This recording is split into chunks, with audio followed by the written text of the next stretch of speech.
అందరికీ నమస్కారం అండి.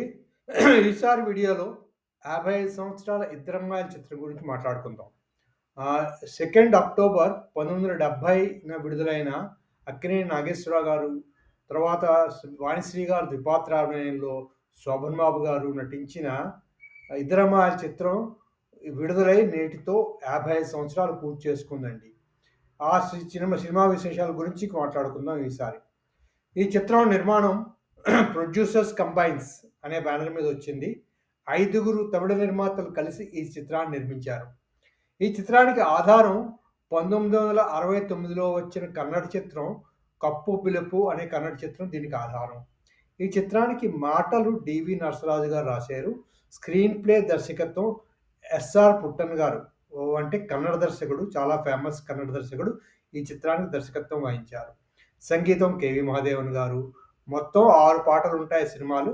పాటలన్నీ మరీ సూపర్ హిట్ కాకపోయినా యావరేజ్ పాటల కింద చెప్పుకోవచ్చు. తర్వాత ఛాయాగ్రహణం మారుతీరావు గారు ఈ చిత్రానికి.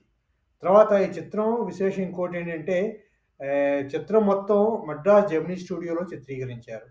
సాధారణంగా అక్కినేని నాగేశ్వరరావు గారి చిత్రాలు ఎప్పుడూ సారథి స్టూడియో హైదరాబాద్‌లో తయారయ్యేవి. కానీ ఈ చిత్రం మట్టుకు మద్రాస్ వెళ్లి అక్కినేని నాగేశ్వరరావు గారు షూటింగ్ చేశారండి.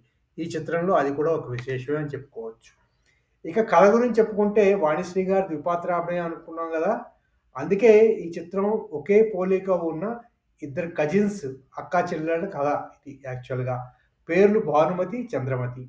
అన్నదమ్ములు కూతుళ్ళనమాట. ఇంజినీర్ నారాయణరావు గారు, ఎస్‌వి రంగారావు గారి పాత్ర. కూతురు భాను. కొంచెం యారగెంట్‌గా ఉంటుంది అమ్మాయి. నారాయణరావు గారి తమ్ముడు రామానుజం గుమ్మడి గారు వేశారు ఈ పాత్ర. ఆయన కుమార్తె చంద్ర. ఆవిడేమో సాత్విక పాత్ర. తర్వాత మధుసూదన్ రావు అంటే మధు. మన హీరో అక్కినేని నాగేశ్వరరావు గారు వేసిన పాత్ర పేరు. పల్లెటూరు యువకుడు అక్కడుంటాడు. వ్యవసాయం చేస్తూ ఉంటాడు. అతని తండ్రిగా లక్ష్మణరావుగా చిత్తూరు నాగయ్య గారు వేశారండి. లక్ష్మణరావు గారు, నారాయణరావు గారు స్నేహితులు. మధు స్నేహితుడు శ్రీరామ్. ఈ పాత్ర శోభన్ బాబు గారిది. అతను యూనివర్సిటీలో పీహెచ్‌డీ చేస్తూ ఉంటాడనమాట. ఇంకా మిగిలిన కథంతాను భాను, చంద్ర ఒకరి ప్లేస్‌లో ఒకరు వెళ్ళడం.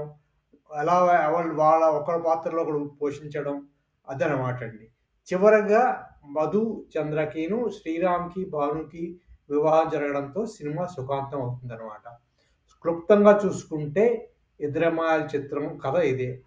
ద్విపాత్రాభినయం అనగానే పాత్రలు తమ ప్లేస్‌లు మార్చుకోవడం అది మామూలే గదా! అదే ఈ చిత్రంలో కూడా జరుగుతుంది. కొంచెం దాని చుట్టూ లవ్ స్టోరీ అల్లారనమాట ఈ చిత్రంలో ఎక్కువగా. ఒక యారగెన్సు, ఒక సాత్విక పాత్రల్లో రెండిట్లో గూడా వాణిశ్రీ గారు చాలా బాగా చేశారు. ఇంకో విశేషం ఏమంటే, ముఖ్యంగా ఈ చిత్రంలో పాత్రల వైపు చూసుకుంటే వాణిశ్రీ గారికే ఎక్కువగా ఉంటుంది. అలాంటి చిత్రంలో కూడా అక్కినేని నాగేశ్వరరావు గారు నటించడం అన్నది ఒక విశేషంగా చెప్పుకోవాలి. శోభన్ బాబు గారి పాత్ర కూడా బాగానే ఉంటుంది ఈ చిత్రంలో. అవండి ఈ చిత్ర కథ గురించిన విశేషాలు. తర్వాత ఈ చిత్రంలో ముందుగా చెప్పుకున్నట్టే అక్కినేని నాగేశ్వరరావు గారు, వాణిశ్రీ గారు, శోభన్ బాబు గారు ముఖ్య పాత్రధారులు. ఇకపోతే ఎస్‌వి రంగారావు గారు, గుమ్మడి గారు, నాగయ్య గారు, సూర్యకాంతం గారు, అల్లు రామలింగయ్య గారు, రాజబాబు, రమాప్రభ గారు ఇతర ముఖ్య పాత్రధారులనమాట. తర్వాత వాణిశ్రీ ద్విపాత్రాయణంలో చెప్పుకున్నట్టే అక్కినేని నాగేశ్వరరావు గారు ఈ చిత్రంలో హీరోగా నటించారు. చిత్రం అంతా కూడా మద్రాసులో షూటింగ్ జరుపుకుందనమాట. అది కూడా ఒక విశేషంగా చెప్పుకోవచ్చు. తర్వాత ఈ చిత్రం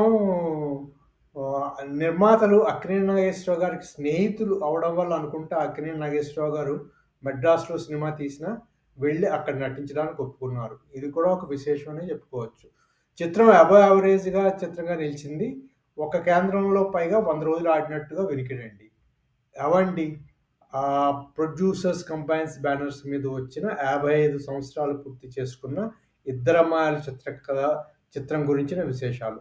మళ్ళీ మరో వీడియోలో మరో చిత్రం గురించిన విశేషాలతో కలుసుకుందాం. అంతవరకు సెలవు.